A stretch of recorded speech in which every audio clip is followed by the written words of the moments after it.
There is something special about meeting a fellow traveller out on the trail. Perhaps it's the spontaneity of it, the unplanned fortune where time and place come together. Perhaps it's that after days of living alone inside your helmet, you're simply more open to making a friend. We had met by chance and were now bound together by the path ahead. And if the previous day's exploits were anything to go by, we were going to need each other to get through Montenegro's treacherous paths. This is rough. This is rough.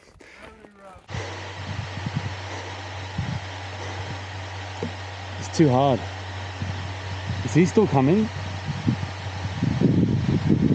Oh my god, he's a hero.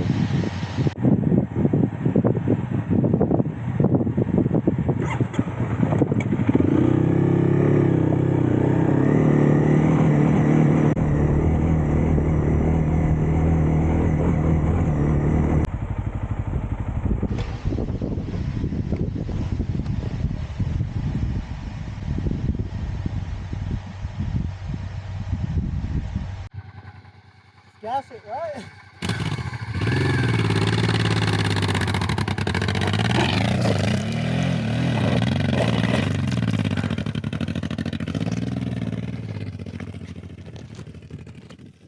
Oh my god, he's doing it. What a boss.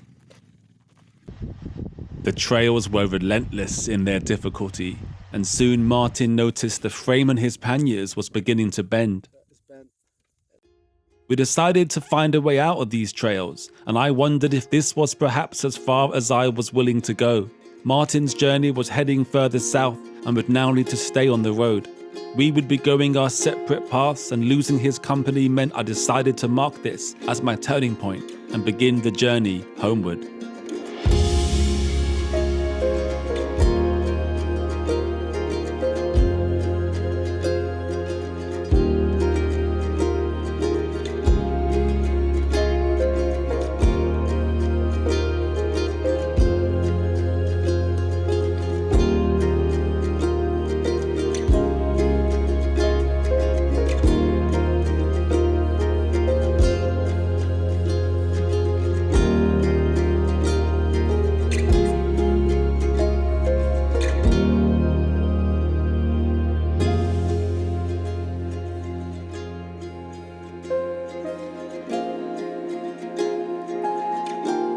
I told him that even though we rode together for just a day, he had become a highlight of my trip and was part of the story now. I wished him well on his road to Turkey and promised to stay in touch.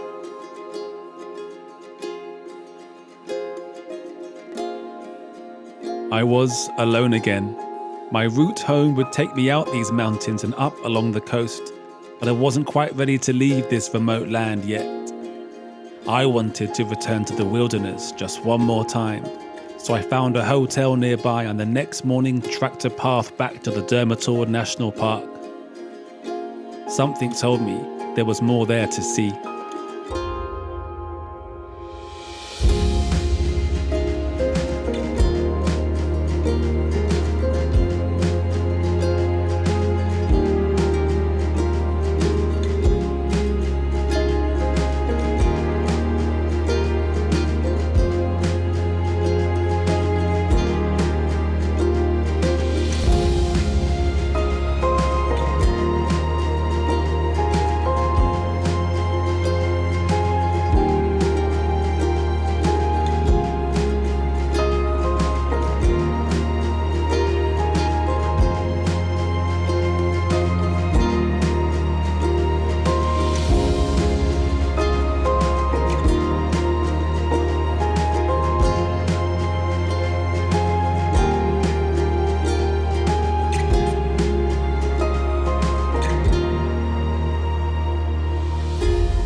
When I was younger, I lived a bit of a reclusive life. I was a bit socially anxious. And every summer when the chance came to go on some sort of, toured teenager group summer trip, I opted not to. I was afraid.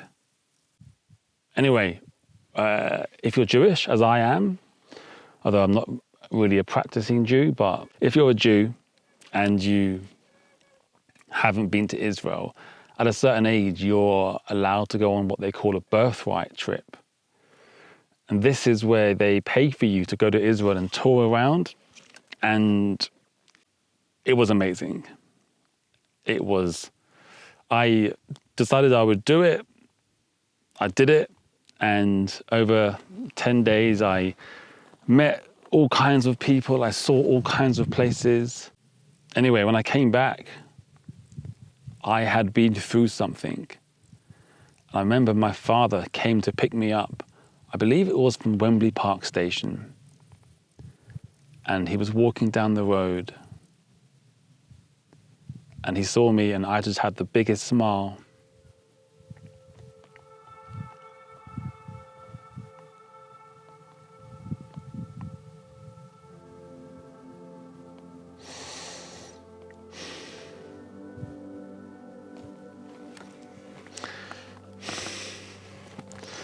You know, me and my father didn't really express our feelings too much. We didn't really bond in that way, but that moment we sort of shook hands and had a hug, and he just looked so pleased for me. He could see it on my face.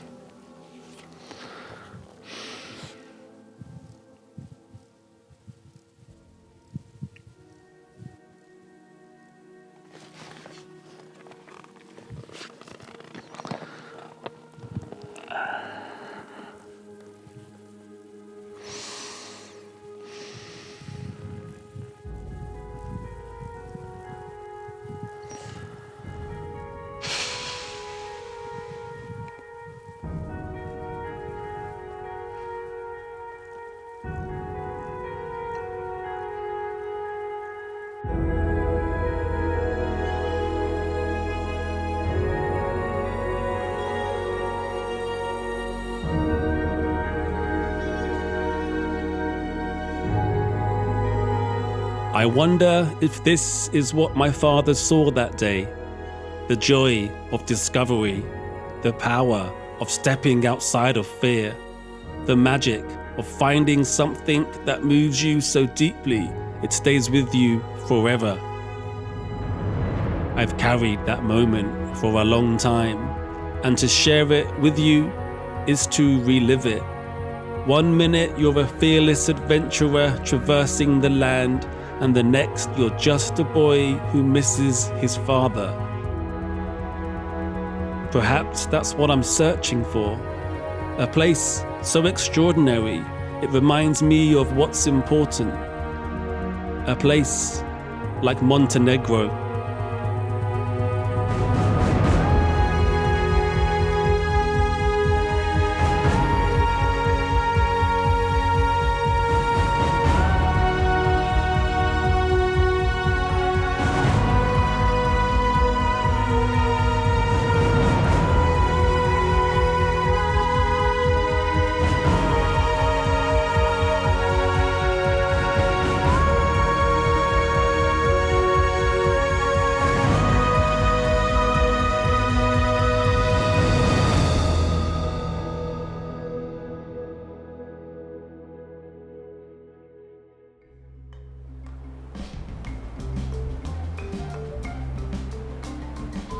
Before I set off on my trip, my friend Adam introduced me via WhatsApp to Steve, an Englishman living in Montenegro. Steve said I was welcome to pop by, but his place was off from the trails I planned to take. Then Adam told me a story. When my bike was stolen, Steve baked a banoffee pie and brought it round to cheer me up. That's the kind of guy he is. Go visit him. So I did.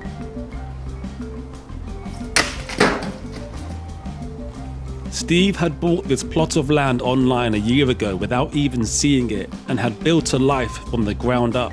He shared it with his cat, his dog, his chickens that laid fresh eggs each morning, and his beehive that provided golden honey. His world was one of craft and creation. Every corner of his land held evidence of his hands at work. A chicken coop, a pizza oven, a boxing bag fashioned from old tires. At the start of this film, I spoke about how possessions aren't what matter most, about how we can't take them with us when we're gone. But being with Steve made me reconsider. Perhaps the things we build, those shaped with care and purpose, become more than just objects. They become a testament to the time we pour into them. Steve even had a way of preserving the people he meets.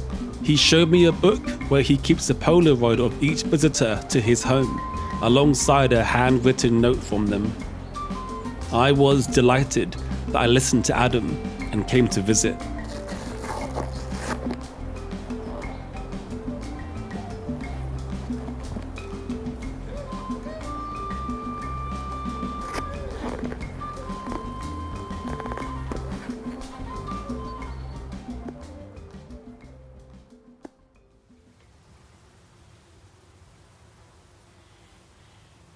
All the places that I've stayed on this trip, the hotels and the campsites, I think Steve's van might be the most comfortable.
No worries. Leaving that pocket of peace wasn't easy, but eventually I said goodbye to Steve and braced myself for the long road home. My plan was to trace the Croatian coast and perhaps explore the nearby adventure country track. But as soon as I reached the coast, the plan unraveled. The temperature surged, relentless, and my phone displayed a heat warning as if echoing my own discomfort. All I could think about was reaching the Alps, climbing higher, and escaping this furnace of a landscape. But when I reached the Alps, word came of a heat wave sweeping across Europe, leaving me with only one option: heading north and home.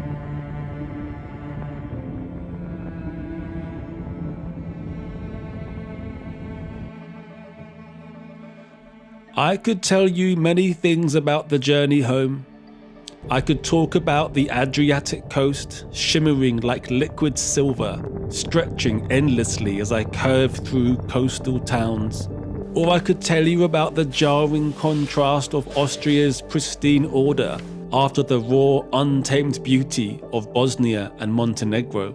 I might even mention how I caught up with a friend in Germany and shared a coffee. Simon had invited me onto his Real Riders podcast back when I'd only made a handful of videos. Hearing him say my work might actually have some quality was quietly validating. Yet the true story lies elsewhere. On the road with nothing but the drone of the engine and the confines of a helmet, I found clarity. In past journeys, I've spoken of the toll the miles take, grinding you down until you return home unrecognizable to yourself. But this time, the solitude sharpened my senses. With enough time to think, distractions fall away, leaving only the unvarnished truth. And truth has a way of finding you, whether you're ready for it or not.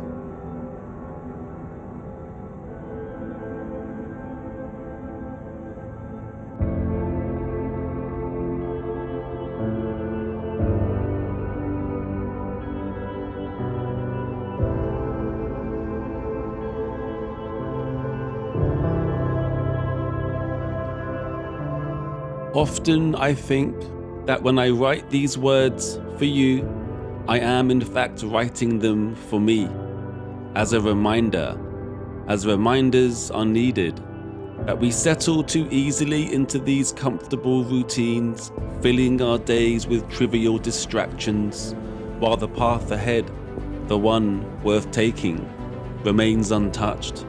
And if there is something in the way, sometimes the only way is through. I realize now that we never truly discover what lies beyond.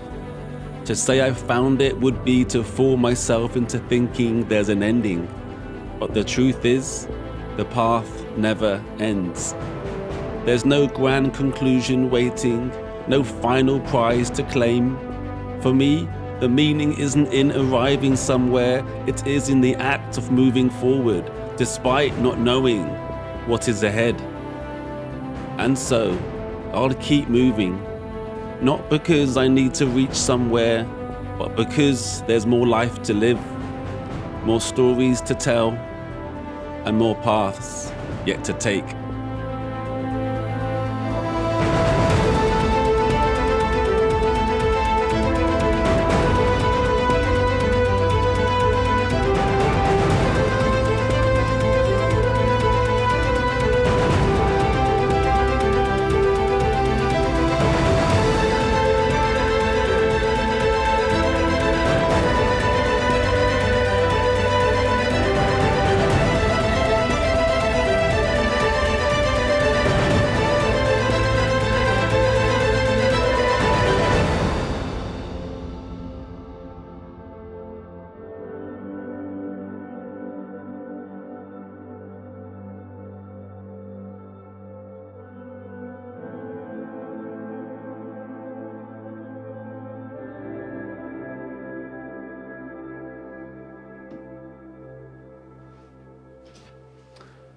So there it is.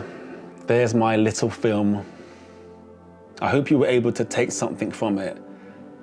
I know I learned a lot about myself in making it, and as always, it took twice as long as I had planned for it to take. You know, the best part of making and sharing these videos with you is the engagement that I get afterwards, the YouTube comments, and there's a theme in them, I've noticed.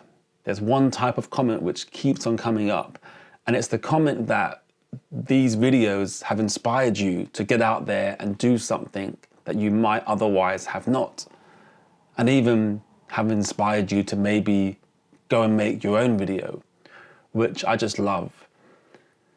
And it's got me thinking about what's next, because right now it's winter and there's not much available in terms of trips that I can take, and there will be more trips coming, and I've got some exciting plans for that because, as I say, there are more stories to tell and there are more paths yet to take. But while I have this time now, I think I have an opportunity to try something new, because the idea of community is something that really appeals to me and I want to develop one. So I'm launching a Patreon. Now on that Patreon will be the chance for us as a community to talk to each other in a space, to discuss, I don't know, my latest video, to share great videos that we found online and want to talk about, but also to give you a space where you can put forward ideas you're working on, or even videos that you've begun to make, and get some feedback from all of us.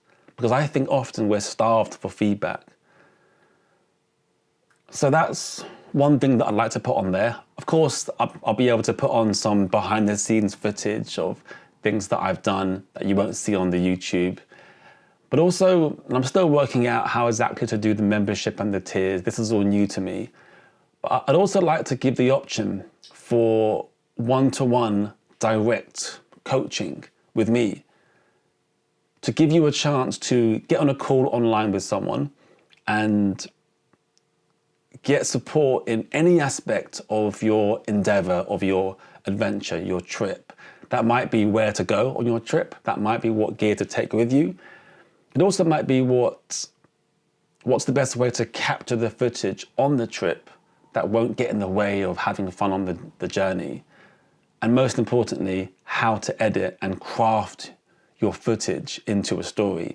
Now, I know there's lots of you out there that have captured footage and it's now just sitting on a hard drive somewhere and not being used.